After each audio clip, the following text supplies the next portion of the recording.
İlk söz Мамасадыков Замирбек Дүйшалиевичке берилет. Рахмат, Нурбек Өмірбекович. Саламатсыздар, урматтуу депутаттар. Алмаз Акынжанович, мага Майыл Суу шаарынын тургундарынан кайрылуу келди.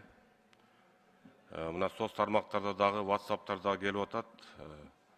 Майыл Суу шаарынын айланасындагы бак дарактарды, токойлорду бүгүнкү күндө малак курттар жеп бүтмөй болду да, Алмаз Акынжанович.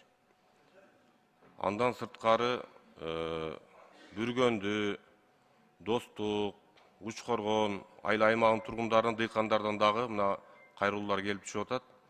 Чегиртке басып кетти. Бул чегиртке менен малак курттарды алдын албаса болбойт. Мен дагы ушу жергиликтүү башкарууда көп жыл иштегем. Bir жумада баарын жеп бүтөт, өсүмдүктөрдүн баарын. Дыйкандар бир топ зыянга учурап калышы мүмкүн да. Ошон үчүн тийиштүү министрликтерге тапшырма берсеңер, протокол тапшырма. Тез арада кошумча техникалар жөнөтөбү? Себеби алдын албаса жакынкы региондорго, аймактарга, Нокен районуна, башка токой чарбаларга ушул зыяндык курттар өтүп кетсе, баардык аймактар зыян тартып калышы мүмкүн да. Алмаз Акынжанович, ошону аманатына жеткирип атам. Сиз ушул тапшырманы берип, тез арада ушул аткарса. Рахмат.